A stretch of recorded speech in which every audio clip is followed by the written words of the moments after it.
بسم الله الرحمن الرحيم. أعوذ بالله من الشيطان الرجيم. بسم الله الرحمن الرحيم. إن الذين كفروا سواء عليهم أأنذرتهم أم لم تنذرهم لا يؤمنون. بسم اللہ الرحمن الرحیم. جو لوگ کافر ہیں انہیں تم نصیحت کرو یا نہ کرو ان کے لیے برابر ہے، وہ ایمان نہیں لانے کے.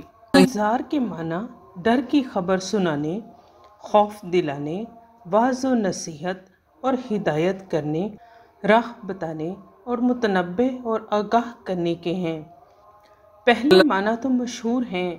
واعظ و نصیحت اور ہدایت کے معنی اس آیت سے ظاہر ہیں.